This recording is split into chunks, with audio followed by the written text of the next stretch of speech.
aren't different religions, just different paths to God? This is probably one of the most important questions to answer in our day. In the United States and other Western countries especially, religious pluralism is prized as tolerant, and the belief is that no one religion has the right to make an exclusivity claim. Many people jump to the erroneous conclusion that because different philosophies are equally protected under religious liberty, they must be equally valid.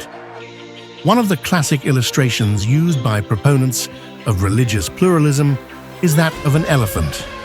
They point out that if you have several blindfolded persons all touching a different part of the elephant, they will describe different things, but it is still an elephant.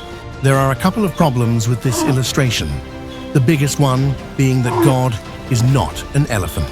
Secondly, the illustration does not stand up to the test of logic, as we will see in a moment. Thirdly, the person or illustrator is claiming to have the entire picture of spiritual reality, which they don't. Others claim that various religions are just different pathways up the mountain, but eventually lead to the top where God is.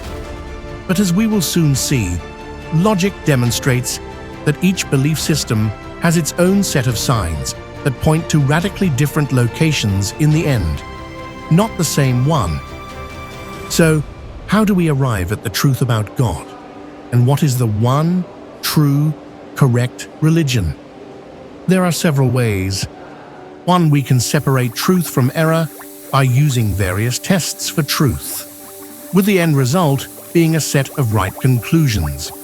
Just as a chemist doesn't simply start throwing compounds together, or a doctor begin treating a patient with random medicines, we should take a systematic, logical, and evidential approach to religion. On the surface, this seems like a reasonable and tolerant thing to think, that all faiths are talking about the same thing, as in the blindfolded men and the elephant example.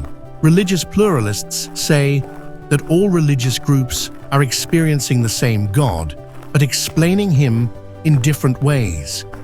Religious pluralists assume everyone is experiencing the same God when they are not. In logic, the law of non-contradiction says something cannot be both A and non-A at the same time. Many think that three of the major world religions are all different truths that lead to God, but that would violate the law of non-contradiction.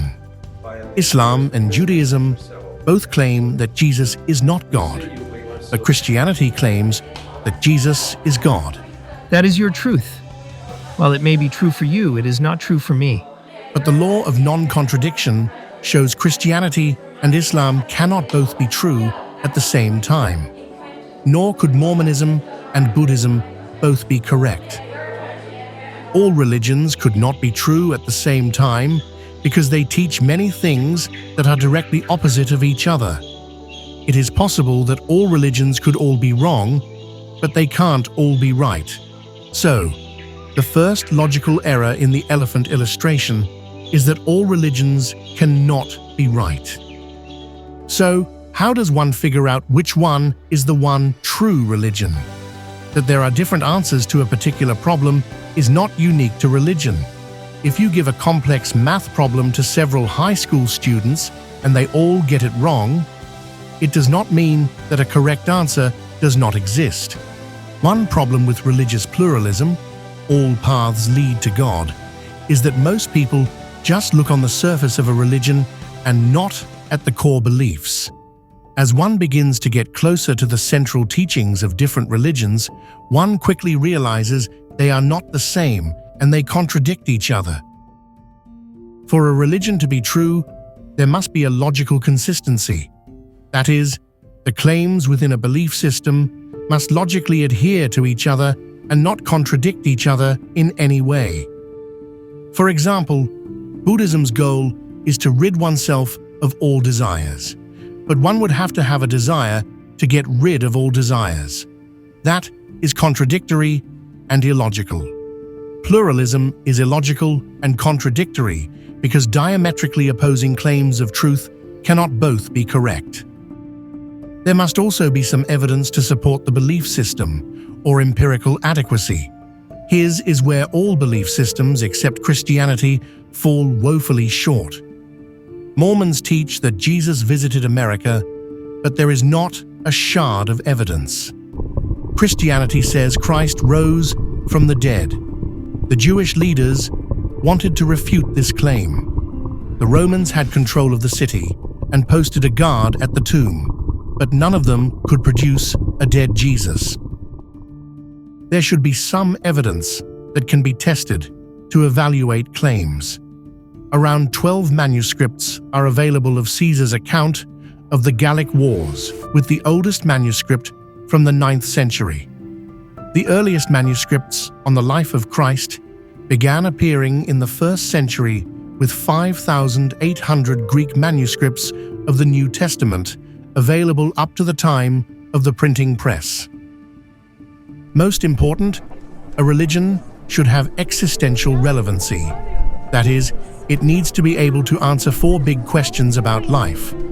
Our origin, where did we come from? Ethics, how should we live?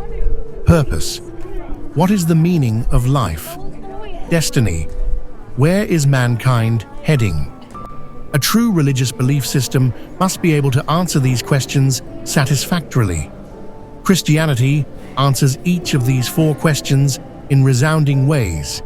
But let's ask some more questions to see if other religions stand up to such a test. Does absolute truth exist? If we can't answer that question, then we cannot be sure of anything. An atheist would be sure there is no answer. An agnostic would be unsure if there was an answer. And a pluralist would accept every position because they're not sure which one is right. Absolute truth must match reality.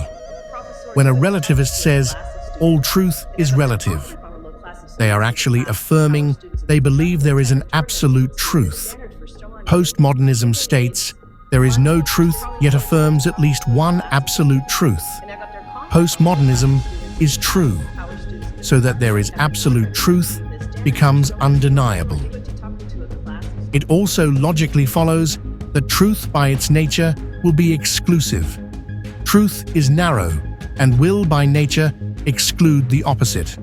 5 times 5 will always equal 25, and never 27.5 or 14. Truth is not impacted by feelings, sincerity, emotions, or desire. When a pilot is landing an airplane in the fog, they don't go by their feelings, but by the instrument panel and the directions from the control tower. If the pilot went by feelings instead of facts, it would be a disaster. If one belief system has components that are proven true, then any competing belief system with contrary claims must be false. Only historic Orthodox Christianity recognizes that the eternal God became a man and died for the sin of the world, and then proved his divinity by rising from the dead. The prophet Jesus described in Islam and the Jesus of Mormonism, therefore, would be false gods and false religions and not truth. No matter how sincerely someone embraces a lie, it is still a lie, and no feeling or sincerity in the world can make something true that is false. On the surface, this seems like a reasonable and tolerant thing to think, that all faiths are talking about the same thing, as in the blindfolded men and the elephant example. Jesus did not make an exception for himself. He did not exclude himself from suffering or death. He chose to accept what he did not deserve. Jesus did that for all people, regardless of their race, gender, or socio-economic standing, so that we would not be excluded. There's nothing more inclusive than that. As we peel back the layers of this question of all religions leading to God, we need to ask some additional questions. Does God exist?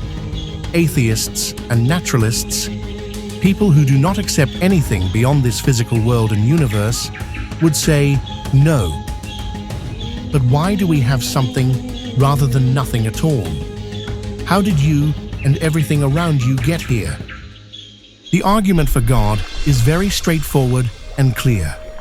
Something exists. A person cannot deny they exist because one must exist in order to deny their own existence.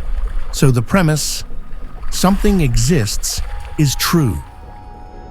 No one has ever demonstrated that something can come from nothing.